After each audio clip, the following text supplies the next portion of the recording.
Gracias, Mario. Muy buenas noches a todos y a todas. Yo quizás voy a ser un poco menos técnico en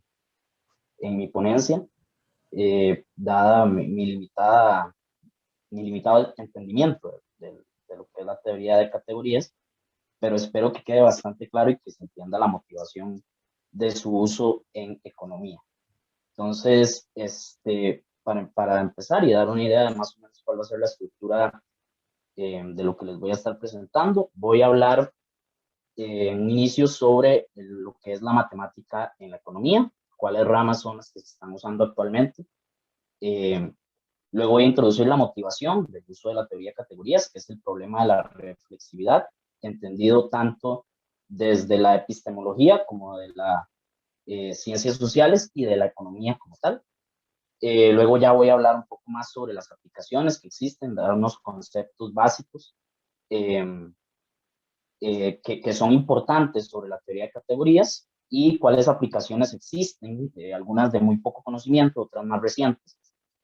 Y para finalizar, voy a hacer una pequeña introducción a un tema que es un poco más polémico, tal vez algo eh, metamatemático, con una esencia de ese tipo, en el sentido de la teoría de la decisión y la utilidad esperada. Entonces, en primer lugar, hablar un poco de matemática, básicamente tiene sus inicios con el marginalismo. El marginalismo era una teoría de Cournot, bueno, tal vez no una teoría de Cournot y Walras, pero tiene sus en estos dos economistas, y que intentaba solventar una pregunta que quizás no nos hacemos, pero que tiene su lógica. ¿Y por qué un diamante es más caro que el agua? Si el agua es un recurso necesario para vivir y el diamante es no más que un lujo, ¿por qué tiene un diamante más valor o es más caro que un vaso de agua, que una botella de agua? Entonces, aquí hice un poco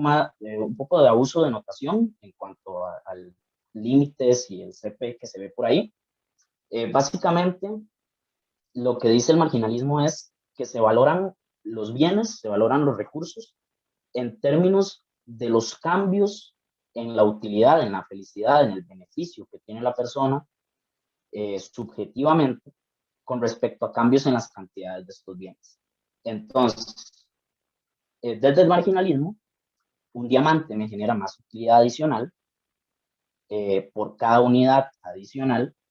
que el agua. Entonces, básicamente aquí, y como pueden ver para los que tienen tal vez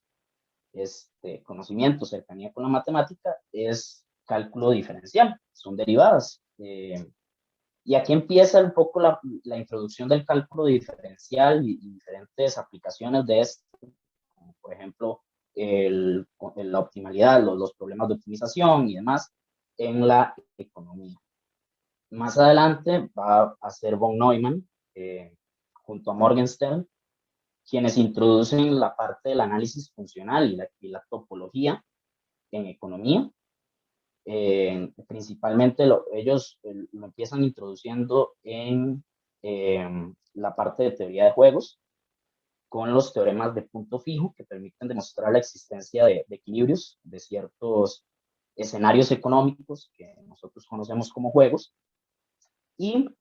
en este mismo sentido va a ser Diderot, con cierta influencia del grupo Bourbaki, de matemáticos que tuvieron una tendencia a la formalización y axiomatización extrema de la matemática y que son los fundadores de lo que se conoce como matemática moderna, eh, ¿quién va a introducir la axiomatización del equilibrio general? Entonces, Debró, su principal teorema va a ser que en una economía de propiedad privada, donde propiedad privada nos referimos a que son los consumidores, los mismos dueños de las empresas y de los recursos que existen en la economía, existe un equilibrio que además es un óptimo cuando se cumplen ciertas condiciones sobre los conjuntos, tanto de producción como de consumo y las preferencias de estos consumidores. No voy a entrar en detalles, por eso puse quizás ahí el asterisco, porque son bastantes condiciones las que Diderot expone que tienen que cumplir estos elementos de la economía, pero básicamente él inicia toda una revolución en la economía en la que la disciplina se va a enfocar entonces en la demostración de la existencia de ciertos equilibrios basándose siempre en una axiomatización. Va a haber una axiomatización de los diferentes elementos de lo que se dice constituye una economía que van a permitir demostrar la existencia de equilibrios y se vuelve el equilibrio el principal objeto de estudio de la economía. Más adelante y más recientemente, el enfoque teórico se va dejando un poco más de lado, hay un poco más de énfasis en la parte econométrica, en probar esos modelos con los datos que tenemos, que existen, gracias a una revolución en la recolección de datos, pero la teoría económica no se sale de estas aplicaciones de la matemática, de cálculo diferencial, de control óptimo y de análisis funcional, que es quizás de las disciplinas matemáticas más avanzadas que se utiliza ahorita en la economía. Entonces me permito ahora introducir la motivación, el problema de la reflexividad. El problema de la reflexividad puede ser entendido de tres grandes formas. Primero está desde la epistemología, como la relación circular entre la causa y el efecto. Podemos hablarlo desde la sociología, de la teoría de las ciencias sociales, como una autorreferencia del sujeto que está siendo estudiado hacia sí mismo, en algún tipo de introspección, que voy a hablar un poco más de eso en el concepto de persona, y entendida por un economista y filósofo que actualmente se dedica a las inversiones, conocido de apellido Soros, quien escribió un libro en este sentido. Y básicamente es cuando hay una autorreforzamiento del sentimiento de mercado, en el sentido de que el alza de los precios genera señales sobre los inversionistas y estos toman acciones que van a ir a reforzar esta alza de los precios y similarmente hacia la baja de los precios. Entonces, en economía existen y surgen diferentes estructuras reflexivas. Está el concepto de expectativa como creencias sobre creencias. Está el concepto de institución social, de una institución social como reglas que se dan para cambiar las reglas que rigen la sociedad. Y está el concepto de persona, que este lo estudia Frankfurt en 1971 en un artículo que publica en el Journal of Philosophy, titulado Freedom of the Will and the Concept of Person, donde Frankfurt lo que dice es que la gran diferencia que existe entre una persona y un animal es sus deseos de mayor orden, sus preferencias de mayor orden. Entonces, nos salimos del concepto utilizado en economía de preferencias sobre posibilidades o sobre resultados. Y Frankfurt dice, no, la persona va a tener un proceso de introspección, por ejemplo, pensando en términos de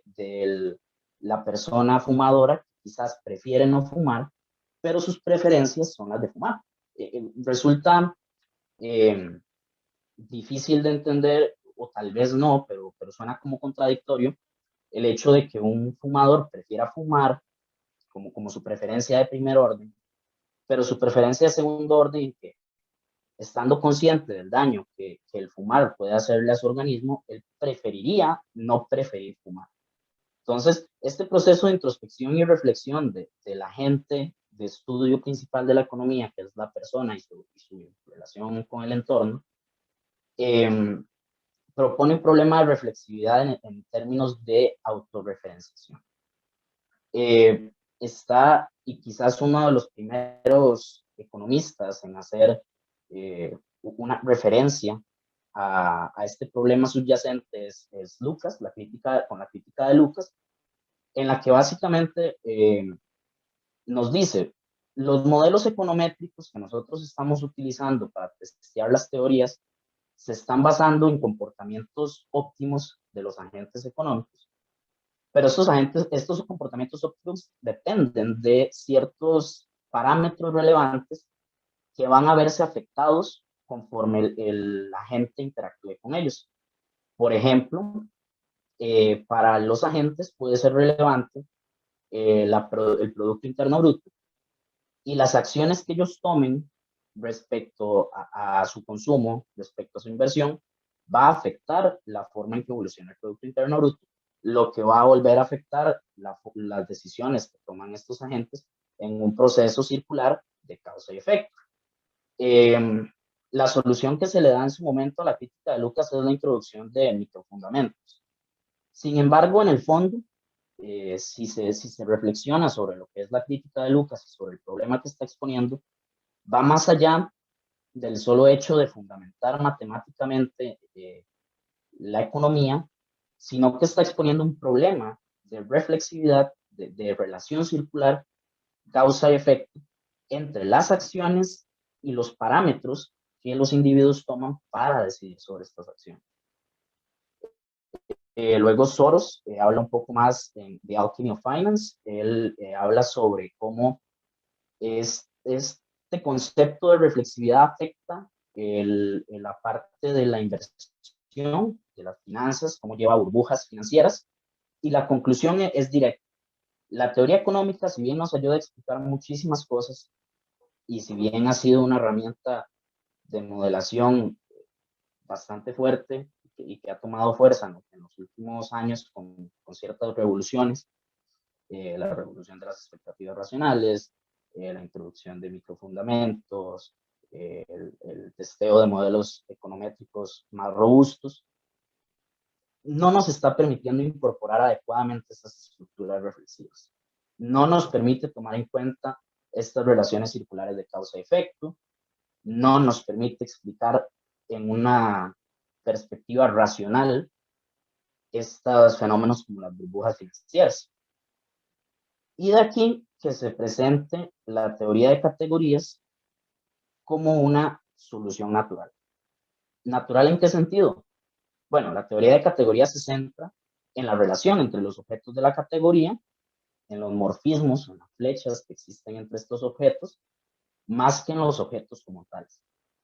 En la teoría de conjuntos, que es la forma natural en la que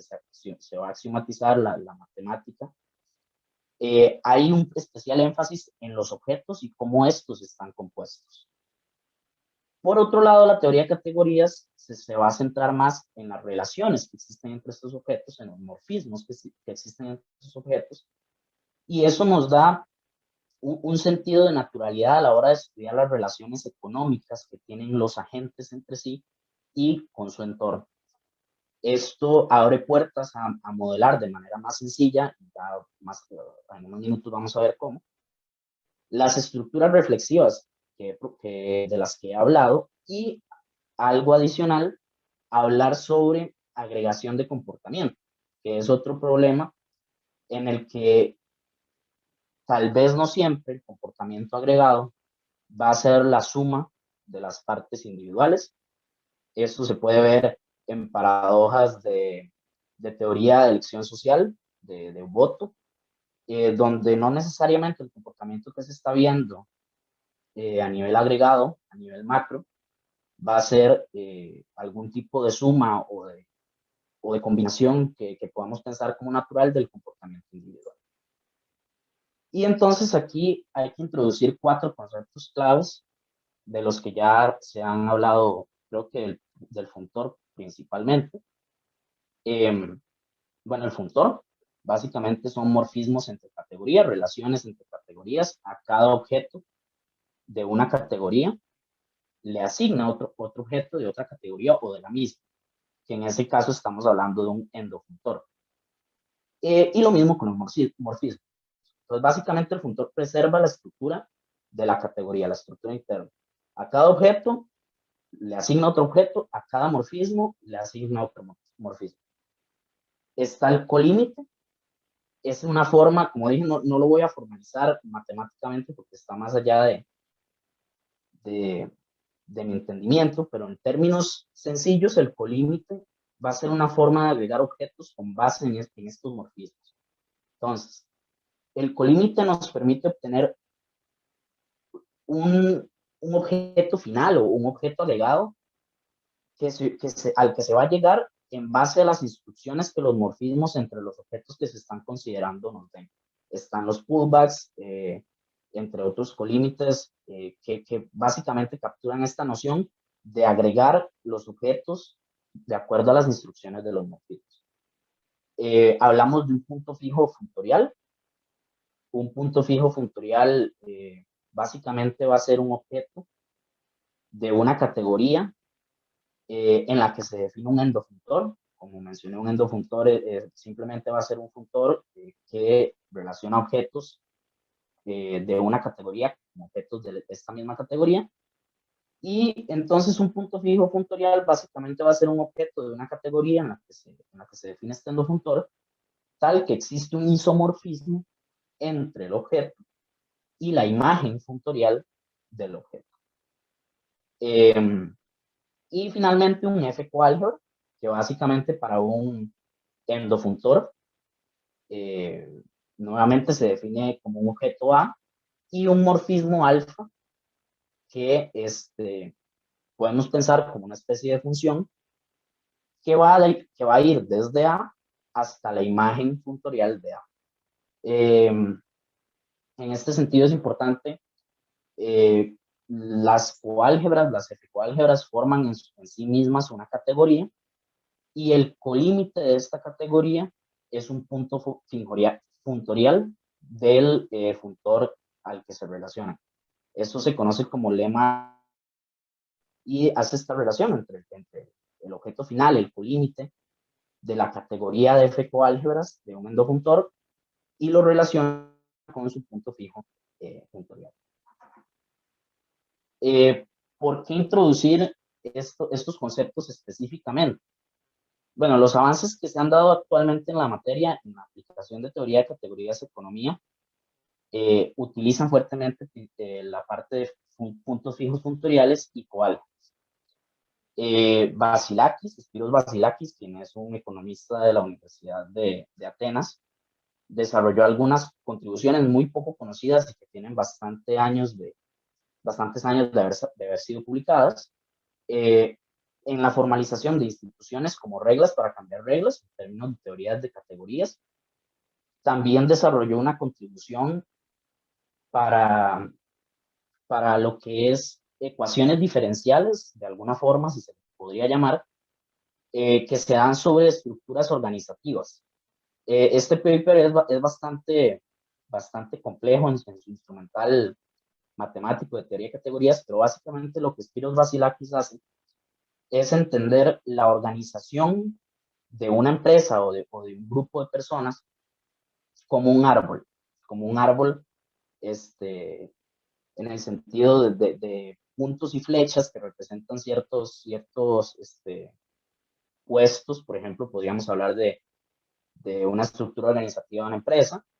y definido en términos de teorías de categorías,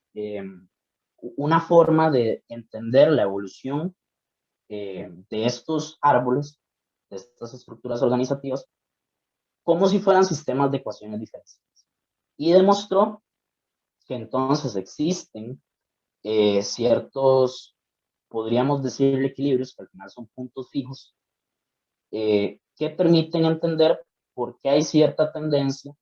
a la organización de alguna manera en específica de las sociedades. Entonces,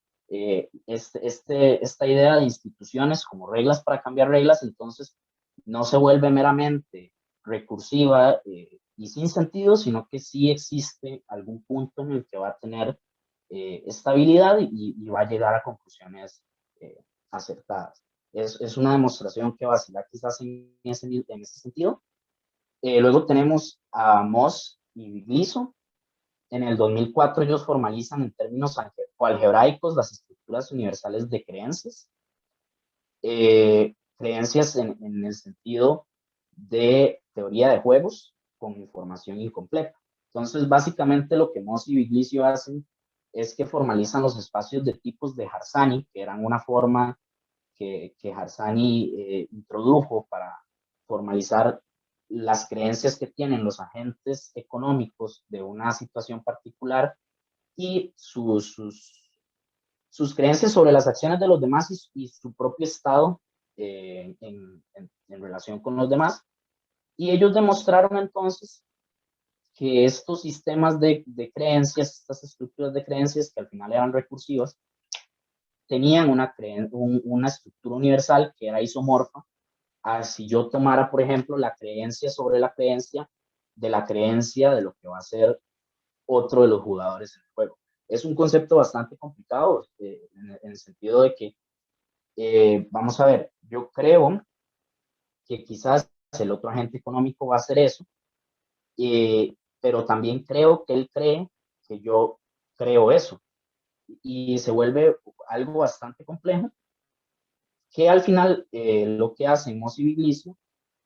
es demostrar que existe un objeto en una categoría de espacios medibles en el sentido de Lebesgue,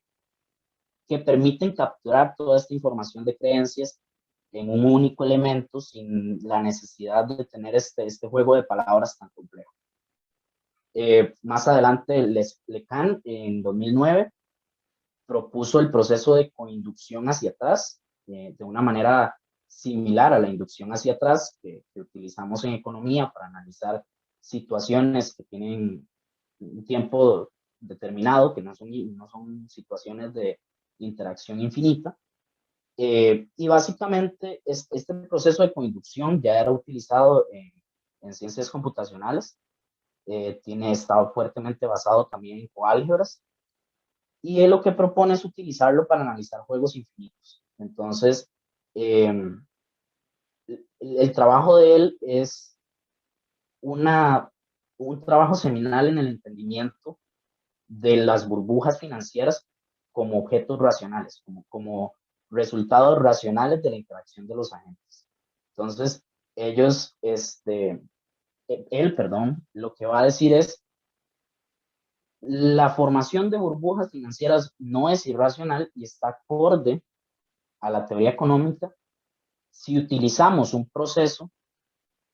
apropiado para el entendimiento de estructuras de decisión infinitas. Entonces, estos juegos con escalada, que así se le llaman, en los que, por ejemplo, hay que hacer una oferta en algún tipo de subasta o en los que hay que decidir en cada etapa del juego si jugar o no, ya el único equilibrio o resultado racional que se tiene no es el de nunca jugar o el de solo hacer la primera oferta en el juego, sino que ya va a haber un equilibrio en el que es racional jugar siempre, entrar a jugar siempre, contrario a lo que se propone como racional, que es nunca jugar, o en el que siempre se hace una apuesta, se escala la apuesta, y bueno, por eso se le llama juegos de escalada, se va escalando la apuesta, se va escalando la oferta en la subasta, y esto pues claramente va en lo mismo, en la misma línea de las burbujas financieras, de cómo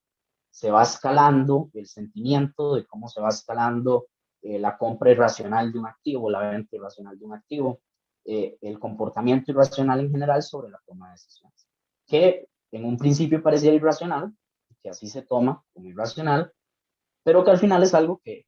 ha pasado y seguirá pasando y que abre las puertas a esa problemática. De hecho, Soros, como lo mencioné en un inicio, la conceptualización de él, de la reflexividad en economía, toma más fuerza después de la crisis financiera, económica, mundial del 2008. En esta sí me quise poner un poco más riguroso y añadir un poco la matemática que está detrás de este paper,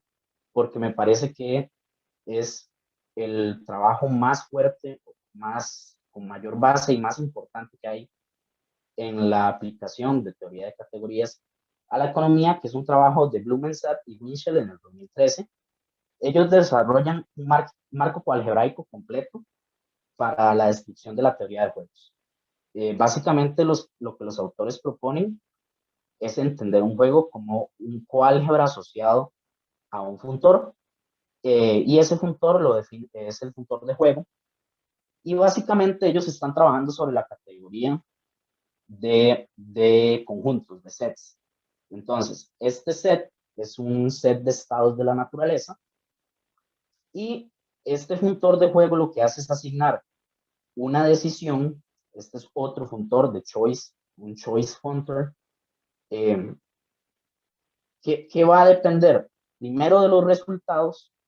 luego de los estados y de las observaciones que los mismos agentes pueden hacer del juego. Y pues claramente va a tener un componente aquí, de que va a ser sobre todo los agentes que estén en el juego, que estén jugando, por decirlo de alguna manera, que estén dentro de esta situación económica. Y lo que hacen ellos es que llegan a a un marco teórico para la teoría de juegos que permite introducir estructuras reflexivas, que permite entender comportamiento agregado, y que además tiene, eh,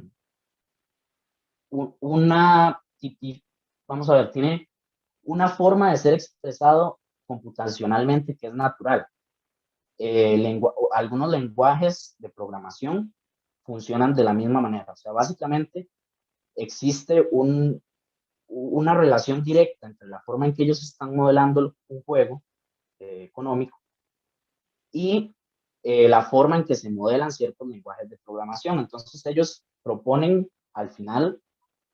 su marco teórico como como una posibilidad de unificación de diferentes ramas de la economía, y además que permite agregar estas estructuras reflexivas que permiten entender el comportamiento agregado de una manera más natural. Incluso hablan de que dentro de los alcances del marco que ellos desarrollan está la posibilidad de tener un lenguaje de programación como decir R para los estadísticos, que permita, o sea, tener los tipos, en total términos de estructuras económicas, y que los mismos equilibrios sean resultados naturales del procesamiento de ciertas instrucciones en este lenguaje de programación. Para mí, y creo que es de lo que investigué, el paper más importante y más, completo que hay sobre la aplicación de esta rama de la matemática a la economía, y que permite, eh, primero un paso a una unificación, que va a ser muy importante en algún momento con el surgimiento de tantas ramas de la economía del comportamiento, de la economía computacional, eh, y demás. Y además que está permitiendo solventar este problema de las estructuras reflexivas, que como vimos lleva a conclusiones que no son las que estamos observando en la realidad. Y para concluir, traté de hacerlo lo más conciso posible, también dejando, eh, el espacio para dudas, porque es bastante pesado y hay muchísimo de qué hablar, aunque sea poco, lo que se aplique realmente en la disciplina. Eh, que esto es lo que yo les decía, que es algo más metamatemático, metafísico, tal vez de alguna manera, que ha existido una tendencia a la cuantización en las ciencias sociales. Y esto se da principalmente debido a, una corriente de interpretación que ha tenido la mecánica cuántica, la teoría cuántica en general, que es el bayesianismo cuántico. Básicamente, con el bayesianismo cuántico, se describe la teoría cuántica como una teoría de probabilidades subjetivas. Entonces, ya los estados cuánticos, no son una descripción realmente física de un sistema, sino que representan las creencias de la gente que está observando el sistema sobre este sistema en sí. Y las mediciones que se toman sobre el sistema no son más que la perspectiva subjetiva, que el agente observador adquiere de realizar propiamente la medición. Se podría hablar muchísimo de bayesianismo cuántico, pero quizás lo que quiero rescatar es que entonces, ha promovido una tendencia a cuantizar las ciencias sociales. Y se habla ahora de finanzas cuánticas, se habla ahora de economía cuántica, se habla de mente cuántica, de ciencias cognitivas, incluso aplicaciones de la mecánica cuántica a las ciencias cognitivas. Y entonces, en ese sentido, la teoría de categorías llega a ser como alguna pieza, la pieza faltante que justifica el uso de este formalismo cuántico en, en estos procesos, en los procesos de toma de decisiones principalmente. Actualmente la teoría de toma de decisiones se basa fuertemente en la teoría de utilidad esperada. Los agentes maximizan la utilidad esperada de acuerdo a una distribución de probabilidad que cada evento posible conllevaría. Y entonces, esto pues tiene ciertas limitaciones, existen paradojas en términos, por ejemplo, con la misma paradoja del voto, que nos dice, o sea, si los agentes tienen decisiones ya preestablecidas, ya ellos tienen una elección, por ejemplo, para el voto político, para el voto en elecciones nacionales, si ya hay preferencias sobre los candidatos, técnicamente no observar qué candidato quede, porque de alguna forma se pierde o sea, no hay forma de construir una elección social, no hay forma de construir una preferencia social que respete las mismas reglas que le estamos pidiendo a las preferencias individuales. Lo que pasa aquí es que entonces se define un anillo de acciones, se define un anillo de acciones que cumple las propiedades, tiene las dos operaciones de las que se habló, cumple las mismas propiedades estas operaciones, y a partir de estas acciones, de este anillo de acciones, que simplemente es una estructura matemática que utilizamos para describir las posibles acciones que la gente podría tomar, vamos construyendo prospectos. Los prospectos van a ser una combinación de acciones mutuamente excluyentes que los agentes podrían tomar como una decisión. Y se define entonces todo un espacio, se define una función que va del espacio de todas las posibles acciones a los números complejos o reales, dependiendo de la formalización que se le dé. Y a partir de esta función se genera un espacio vectorial, que es este espacio M, que bueno, los autores que hablan de esta aplicación del formalismo cuántico a la economía le llaman mind space o espacio mental, y ellos definen entonces un estado de referencia que que tienen los agentes para tomar sus decisiones, que básicamente va a ser una combinación lineal de todos los posibles prospectos elementales, o sea, prospectos no complejos, simplemente acciones no interrelacionadas que pueden tomar los agentes. Para concluir, porque ya estamos con el tiempo, nada más hacer mención que entonces la conexión que da la teoría de categorías es que Van de Wetering en el 2018 demuestra que la mecánica cuántica es una subcategoría de la categoría de procesos cuasi estocásticos. Esto es procesos aleatorios en los que las probabilidades pueden ser negativas. Y entonces el bayesianismo cuántico, por otro lado, lo que va a proponer es que la toma de decisiones es un proceso estocástico en sí, es un proceso naturalmente probabilístico. Y entonces podemos hacer la correlación, la relación entre la toma de decisiones como un proceso probabilístico y la mecánica cuántica como una subcategoría de una categoría mayor de procesos cuasi estocásticos que claramente van a contener, que esa misma categoría va a contener a los procesos estocásticos clásicos en los que las probabilidades no pueden ser negativas. Creo que, bueno, eso sería, en realidad no quería profundizar mucho en uno de los temas por lo mismo del tiempo, pero para tener una idea un poco de todas las posibilidades que la teoría de categorías está abriendo, no solo en materias de física o de teoría de ciencias computacionales, sino también que podría abrir en economía. Muchas gracias.